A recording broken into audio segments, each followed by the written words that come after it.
All right, I bring this meeting of the Redistricting Communications Subcommittee to order. Ms. Guerrero? Present. Mr. Randolph? Present. As there are really only 3 members on this subcommittee, I think we have a quorum. All right. One of the first things that we need to talk about is the flow of dates that we need to be prepared to meet in order to have these maps voted on and turned into the Election Commission on time. Could you go over those dates for us, please? Yes, sir. So at the last full meeting of the Redistricting Committee, Councilwoman Easter Thomas asked for the next meeting date to be Thursday, March 30th at 3:30 p.m. Excuse me. She also wanted it communicated that at that meeting, it's critically important that there is a quorum of the full committee. The full committee is 25 people, so that would be 13. And you need that full quorum because you will be taking a vote on which maps you will recommend to the council. But without a quorum, you cannot take decisive action. So she wanted that to be communicated. And so the committee will make a decision on the 30th, and then that will be the conclusive work of the committee's job in making a recommendation. And the first special called meeting of the Memphis City Council will be Wednesday, April 5th. And that would be the first reading of an ordinance of a proposed map. The regular scheduled meeting of the Memphis City Council is April 11th, which is a Tuesday. And there is planned a second special meeting for Wednesday, April 2nd, where the council will consider on third reading a proposed map. So. You mean 12? 12th, I'm sorry, yes. So what that would mean, I think, for what your intended goals of the subcommittee are, would be to hold your public meetings in advance of April 12th.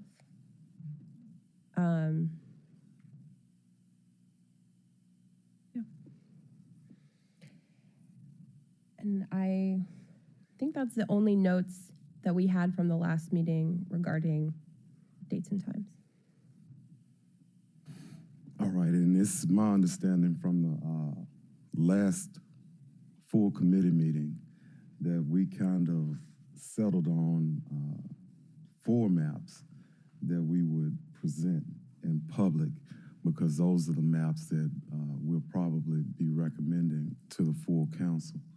And that was single district map number 8, single district map number 9, super district map number 5, and super district map number 6. Could you show the public how to get to that on the city's website, because they are posted there? Yes, sir. All right.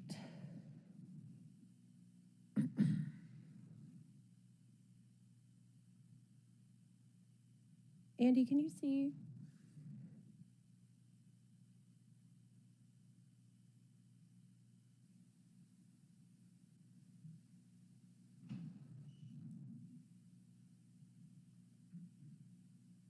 There we go. Okay, so here we are on Google, starting very much at the basics.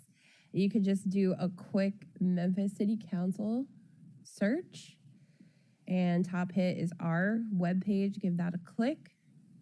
And here we are, and you can see all of their pretty pictures. Now on the left-hand side, I'm gonna wait for the screen to catch up. Okay. On the left-hand side, you'll see this hyperlink 2023 City Council Redistricting Committee.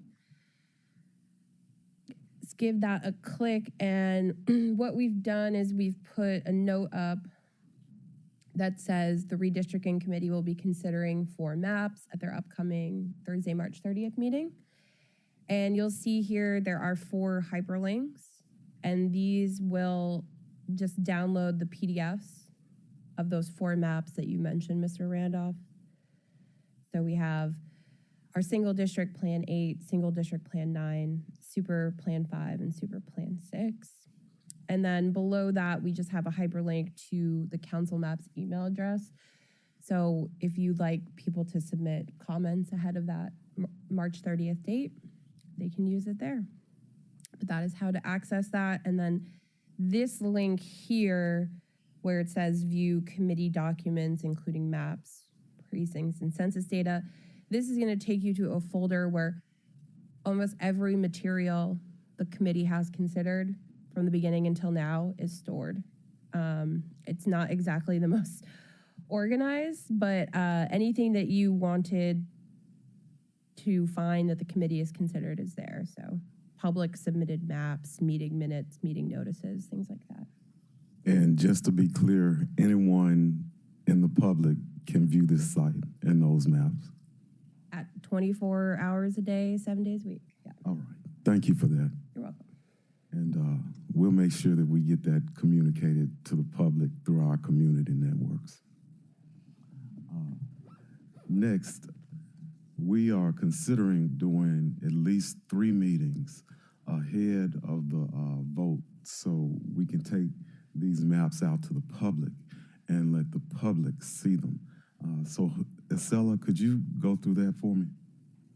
Yes, absolutely. So from the last meeting, I had the task of trying to secure some locations and dates for us to hold these public sessions.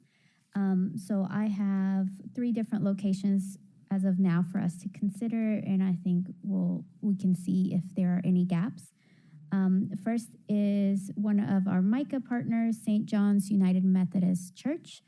That's located at 1207 Peabody Avenue. They have graciously offered to host us on any Wednesday from 5 to 8. And so that includes the 3 following Wednesdays, March 29th, April 5th, and April 12th. Secondly, the Whitehaven branch library is also available for use. This is a little bit more limited capacity. I believe it's about 60 or 70 people.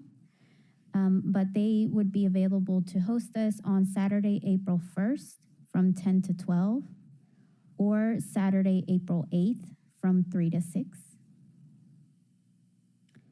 And then I also reached out to our central library on Poplar. They are quite busy. They're a very popular location. So the next available evening time that they would be able to host us would be Wednesday, April 12th from 5 to 7:30.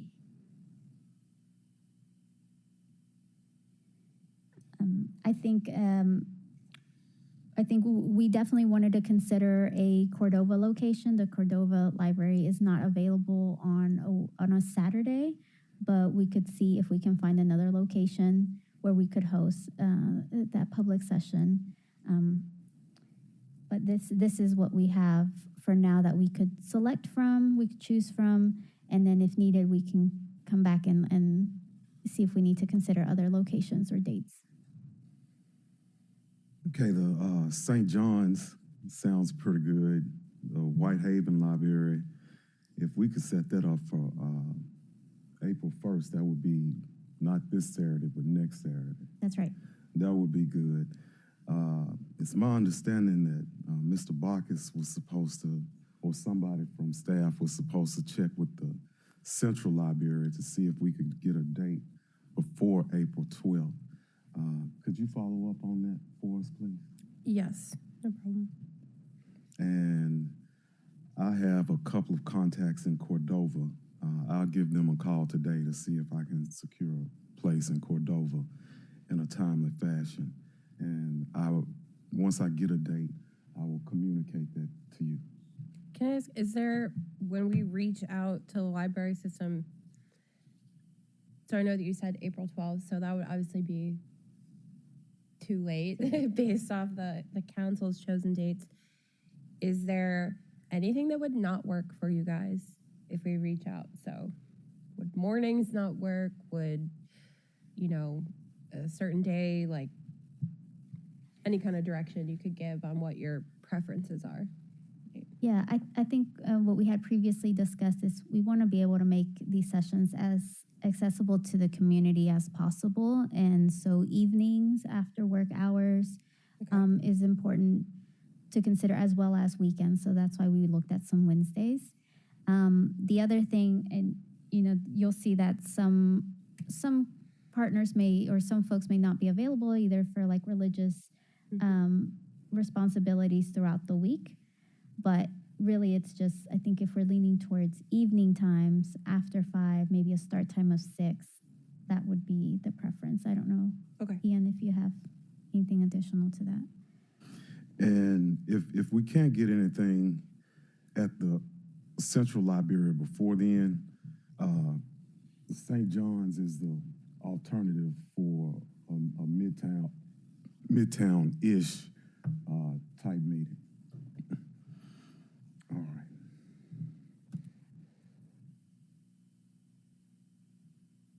And just so I can be clear, are we looking at like the Wednesday, April 5th date at St. John's? That would be ideal. Okay.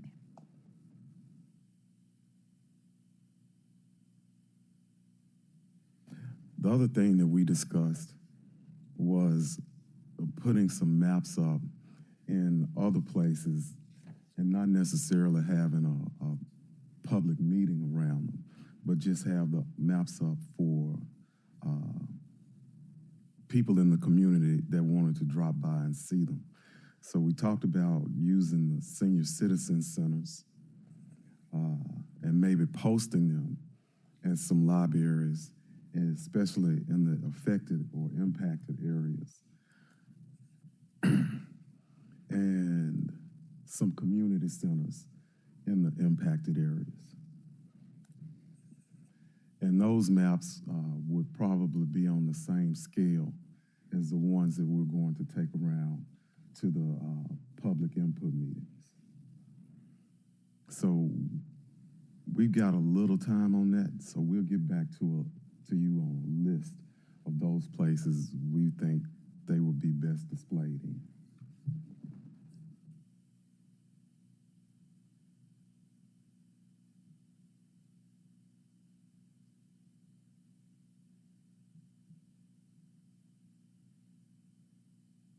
I do have a question. So based on the proposed maps,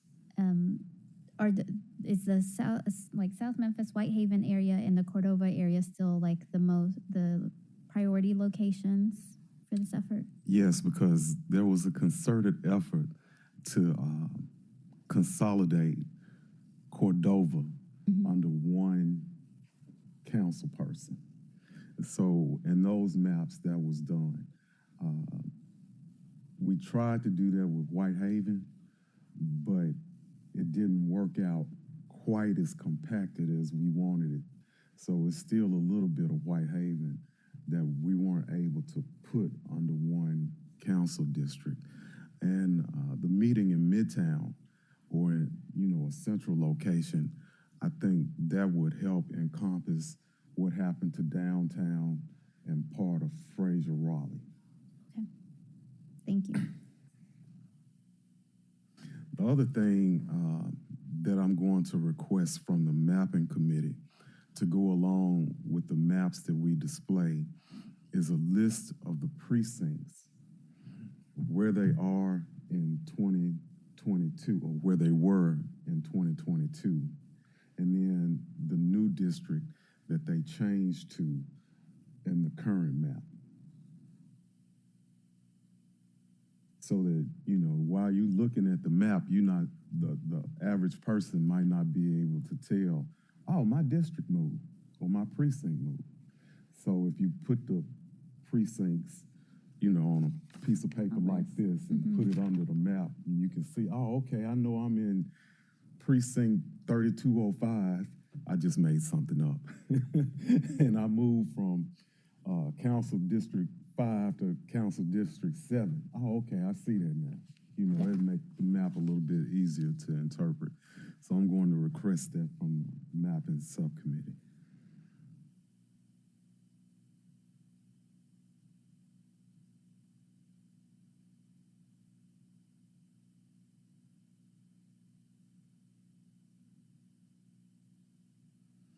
Okay. Are there any other on-site materials that you can think of that we need other than the maps and maybe a list of the precinct changes that can be easily displayed and interpreted? And of course, Mr. Harris will be there. As I said, I can explain it, but he does it a little bit more eloquently. Yeah, I don't think I can think of anything else unless we wanted to have some way for folks to check their precinct. Then I know there's, we either have like a QR code or we just give them the website where they would go online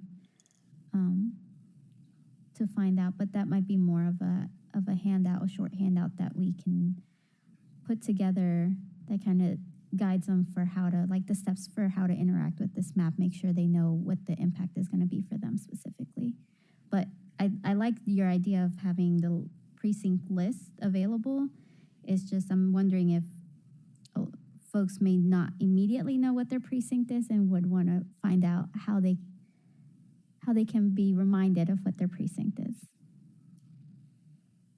If we had a QR code that linked directly to the Shelby County Election Commission website, and they could just scan it and go directly to the site to put their information in and pull up the thing, I think that would be helpful. I think so too.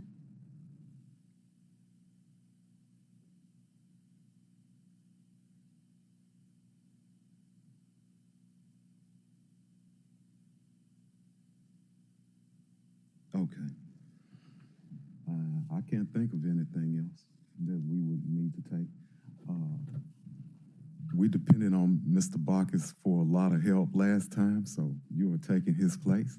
Can you think of anything else that we might need to take out to a public presentation meeting?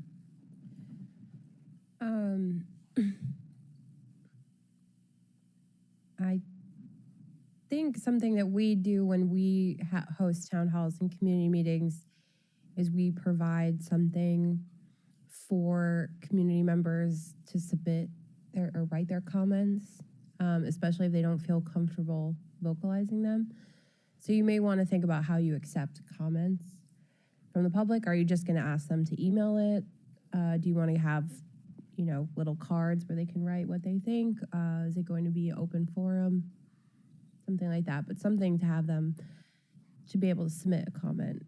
That's something we use. The other thing I would say too, what we typically do is for an event, we do try to give at least a week's notice to the community. Now that's not, I don't want to confuse anybody. It's not a legal requirement. That's just a, friendly notice. We usually do that with a flyer and a press release. So that may be something the committee wants to work on ahead of your first meeting. But those won't be my only two suggestions. Yeah, I think the comment card would work.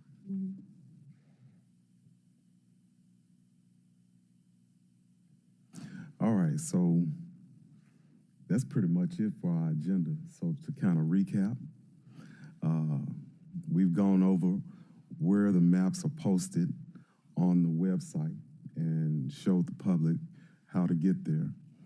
We've talked about our community meetings, and so far, we have a hard one at St. John's on the 5th.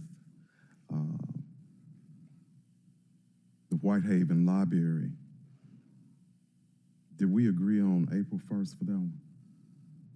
Yes, April 1st. And the one I have to check on is confirming a place and a date in Cordova. And I will communicate that back to city staff so we can take the appropriate notice for that. And if possible, maybe we could get all three of them on the same notice, to save time.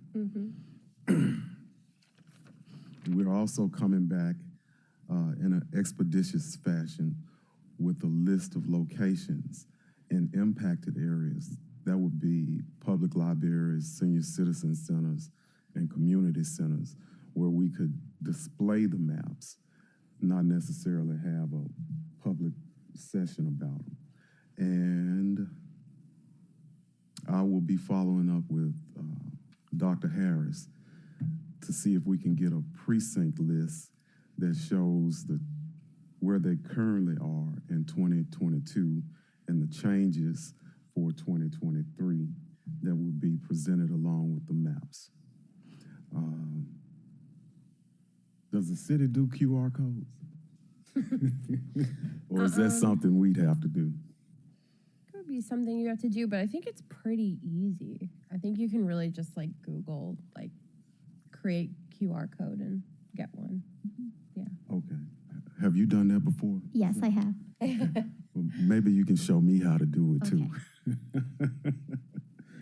And we discussed the having a comment cards at the public presentations. And I think that's about it. Did you have anything else? Nothing else. You, ma'am?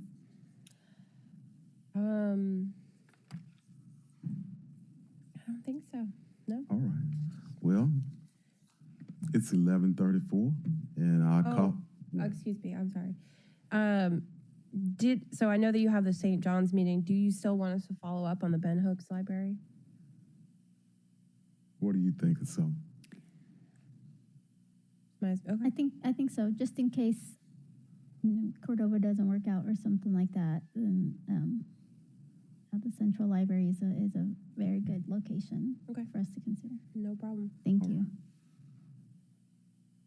Any other questions, comments, or concerns? Going once? Going twice?